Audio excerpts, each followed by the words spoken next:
Halo, Assalamualaikum. Selamat datang dalam channel pembelajaran kita. Pada kesempatan kali kita akan melanjutkan kembali pembahasan kita membahas soal KSNP, KSN tingkat provinsi, mata pelajaran ekonomi, dan semoga dalam pembelajaran ini kita akan coba jelaskan dengan penjelasan yang bisa dipahami oleh teman-teman semuanya. Dan jangan lupa untuk share, subscribe, dan juga komen di channel kita di video kita kali ini. Barangkali teman-teman punya ide menarik atau topik menarik yang buat kita bahas di pertemuan selanjutnya, dan semoga pembelajaran ini sangat bermanfaat buat teman-teman semuanya. Untuk itu aku coba share screen dulu ya. Kita lanjutkan kembali. Kita akan bahas pada kesempatan kali ini soal pilihan ganda, soal KSNP. Kemudian kita akan bahas dari nomor soal 6 hingga lebih kurang sampai nomor 10. Nah, seperti yang sudah teman-teman lihat di layar kalian masing-masing ya, Pak, kita akan mulai melanjutkan soal nomor 6. Nah, soal nomor 6 ini yaitu capital inflow to country is positive thing as long as invested. Jadi artinya adalah aliran modal, capital inflow itu artinya adalah aliran modal masuk ke dalam sebuah negara, inflow masuk ke dalam, sedangkan outflow itu masuk keluar ya, keluar. Jadi aliran modal masuk ke dalam sebuah negara itu merupakan sebuah dampak positif ya, dampak positif yang dilakukan oleh sebuah negara dalam melakukan sebuah investasi ya. Dan itu misalkan di sini for long period of time, jadi dalam jangka panjang. Nah, tetapi jika investasi itu masuk ke dalam jangka short period time, nah ini penting nih buat teman-teman. Jadi artinya lah ketika investasi masuk ke dalam sebuah negara dalam jangka pendek, itu akan mengakibat negatif sebagian besar. Nah, capital inflow yang masuk ke dalam sebuah negara dalam periode yang sangat cepat itu disebut sebagai apa? Nah, dalam hal ini ada berbagai istilah: fast money, easy money, hard currency, fast currency, dan hot money. Nah, untuk nomor 6 ini, aliran modal capital inflow yang masuk ke dalam jangka yang cepat itu kita sebut sebagai hot money. Nah, jadi hot money itu adalah investasi dari luar yang mencari return keuntungan yang paling besar di sebuah negara. Itulah yang mereka lakukan kayak gitu. Nah, misalkan periodenya sangat cepat itu hanya berdampak negatif. Kenapa? Karena investasi itu tidak bisa spontan. Kalau spontan ya tidak dirasakan manfaatnya oleh masyarakat kita. Sehingga ini kita katakan sebut sebagai hot money, karena hot itu kan panas, masih segar gitu ya, masih panas. Itu udah pergi aja uangnya. Nah, itu kita sebut sebagai hot money. Hanya periode singkat, kemudian pergi lagi. Itu kita sebut sebagai hot money.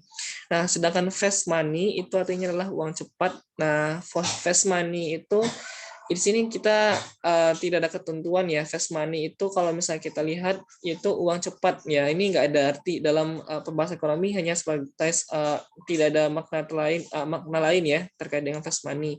Kemudian easy money. Nah, ini baru ada pengertiannya. Easy money ini kita sebut sebagai apa namanya? Jumlah uang beredar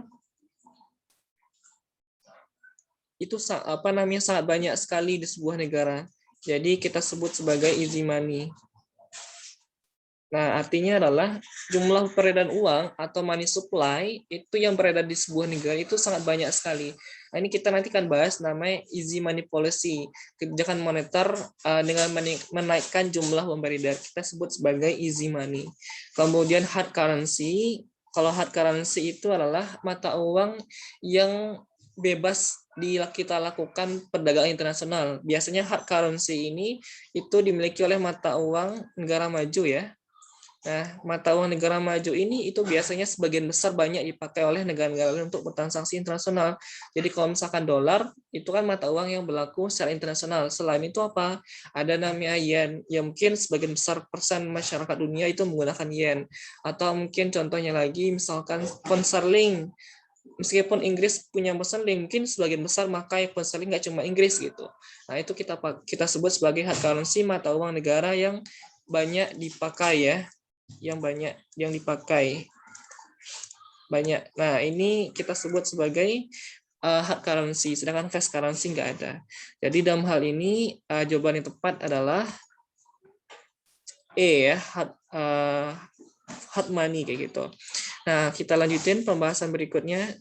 Di sini soal nomor 7, distribusi of national income in country among its population it will be worse if. Jadi di sini maksudnya adalah ketika distribusi pendapatan nasional sebuah negara itu berdampak worse. Worse itu artinya adalah buruk.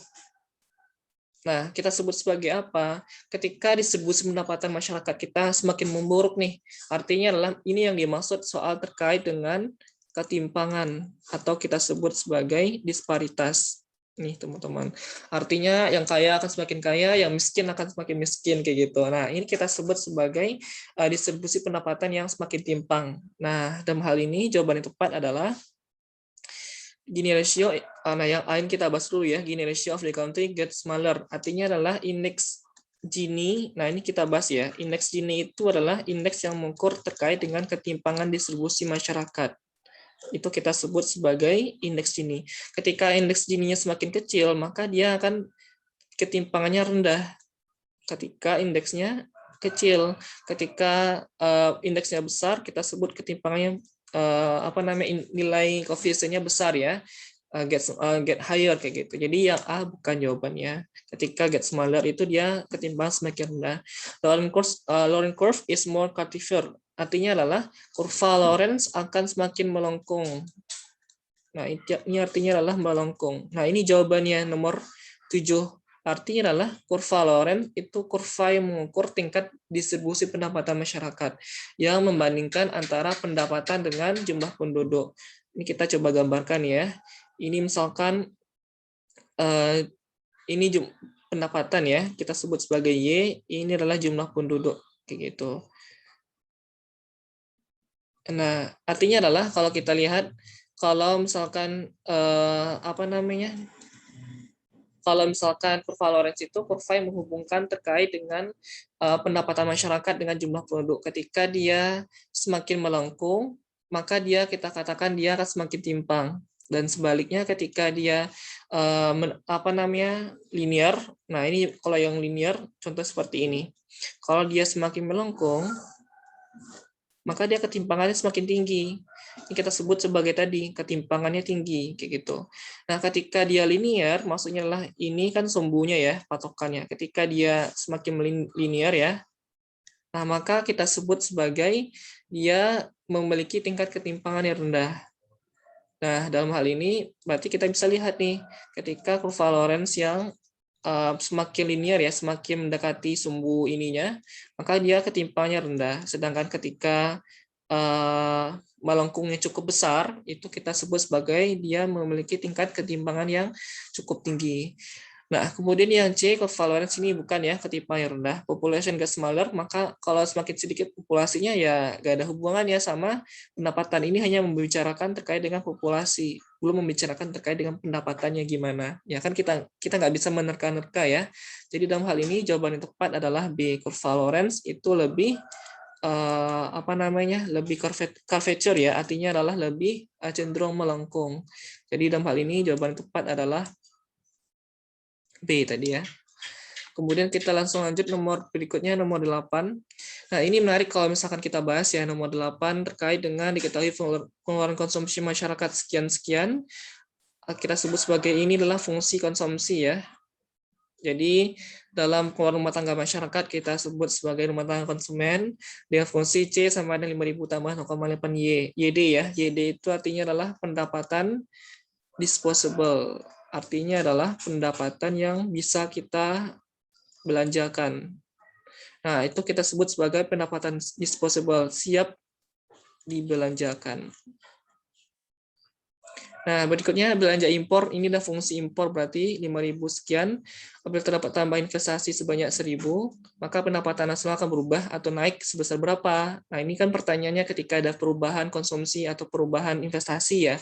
Kalau misalnya perubahan investasi, bagaimana sih kenaikan tingkat pendapatan nasional masyarakat? Nah, ini perlu kita carikan sebuah jawabannya. Nah, untuk mengetahui tingkat kenaikan pendapatan masyarakat, itu rumusnya adalah 1/MPS. Nah, dalam hal ini kalau misalkan ada diketahui impor, maka kita perlu jumlahkan tambah koefisien impor ya. Kayak gitu. Kita kalikan besarnya investasi, kenaikan investasi. Nah, kalau misalkan kita ketahui nih teman-teman, 1 dibagi MPS-nya gimana, Kak? Nah, ini kan ada persamaan ya, bahwasanya MPC ditambah dengan MPS sama dengan 1. Nah, ini kan fungsi konsumsi. Yang ininya lah kita sebut sebagai MPC. MPC itu apa, Kak? Marginal Propensity to Consume. Ini kecenderungan konsumsi untuk menambah tingkat konsumsi. Sedang MPS kecenderungan untuk kita menaikkan tabungan kita. Ini mungkin nanti kita akan bahas di pertemuan selanjutnya lebih dalam materi terkait dengan fungsi konsumsi dan fungsi tabungan.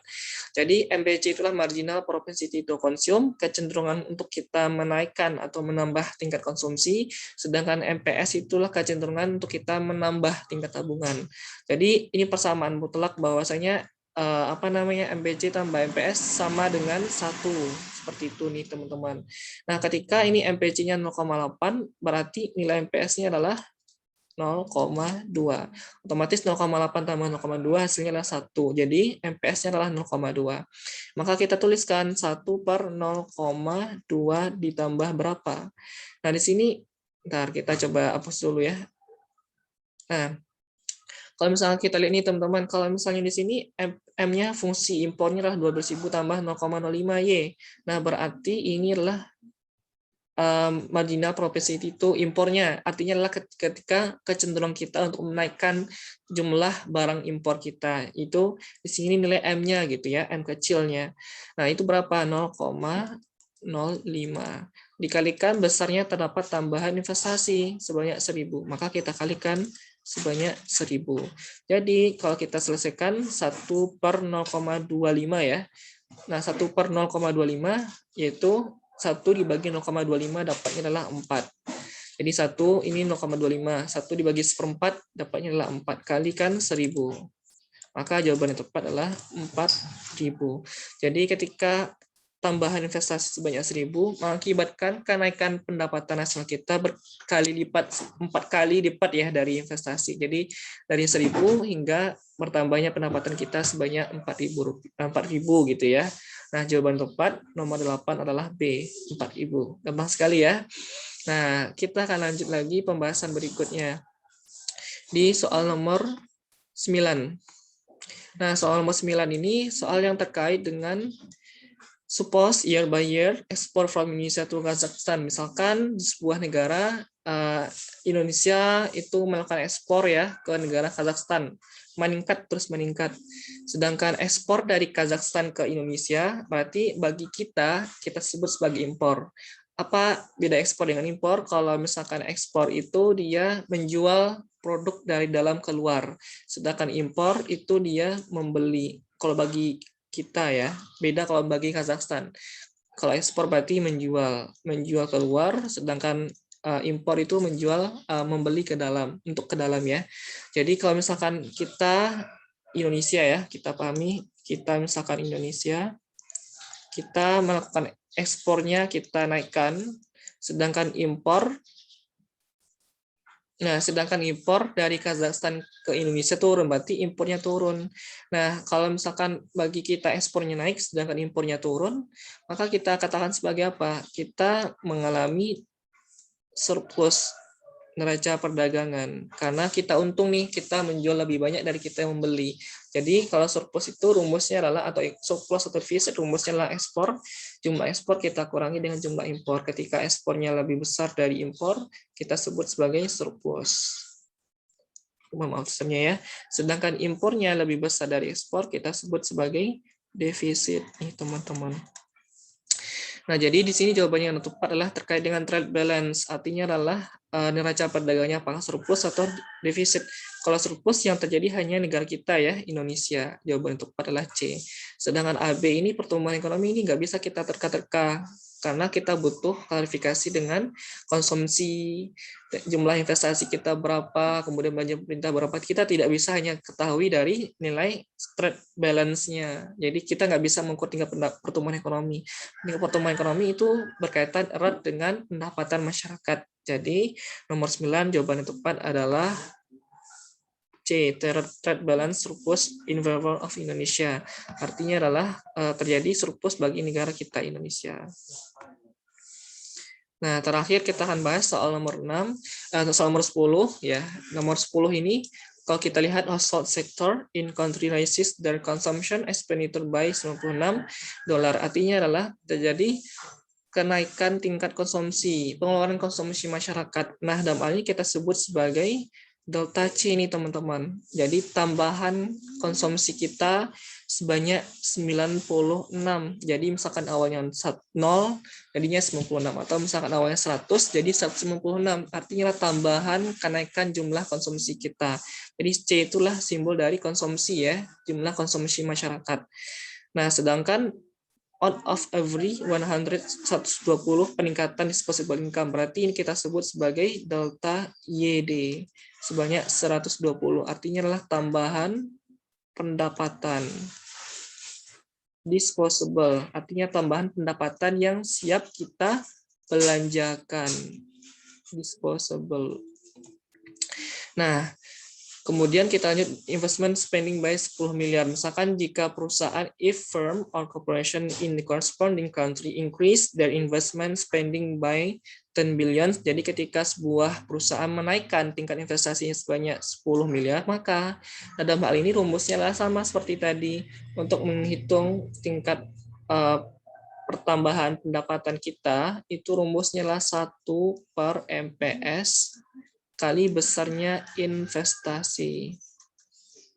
Nah, dalam hal ini berarti kalau kita lihat, kalau misalkan ini ya, kalau kita lihat dulu misalnya di sini, kita cari ya, kalau misalkan MPC dulu ya, MPC itu kan selain tadi bisa pakai delta C per delta YD. Artinya adalah berapa sih perubahan tingkat konsumsi kita dipengaruhi oleh pendapatan kita, jumlah penambahan konsumsi kita itu dipengaruhi berapa besar, kenaikan konsumsi kita dipengaruhi oleh tingkat pendapatan kita. Ya wes, tinggal kita bagi, misalkan 96 kita bagi dengan 120.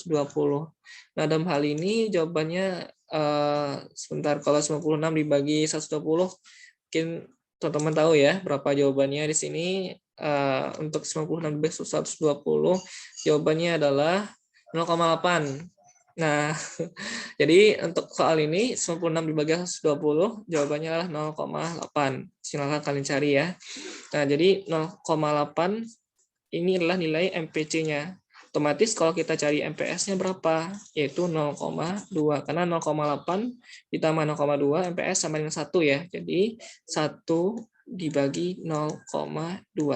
Kali besarnya investasi yaitu 10 billion, 10 miliar. 1 dibagi 0,2 dapatnya 5. Sehingga jawabannya yang tepat adalah 50. Jadi national income akan meningkat sebanyak 50 billion kayak gitu. Jadi ketika investasi bertambah 10, maka pendapatan kita jadinya 50. Artinya terjadi multiplier effect sebanyak 5 kali lipat lebih banyak dari sebelumnya. Nah, itulah kita katakan bahwasanya soal ini lebih banyak membahas terkait dengan perubahan tingkat konsumsi dan tabungan. Jadi kalau kita lihat trennya ya teman-teman, berarti soal seperti ini banyak yang keluar ya, beberapa soal terkait konsumsi dan tabungannya, sampai kalian lewatkan soal seperti ini. Mungkin ini aja yang dapat kita bahas dalam pertemuan ini. Semoga teman-teman bermanfaat pembelajaran kedepannya, dan jangan lupa share, subscribe juga serta komen kalau misalkan kalian punya pertanyaan yang ingin kita bahas di sesi berikutnya. Demikian, selamat belajar. Assalamualaikum warahmatullahi wabarakatuh.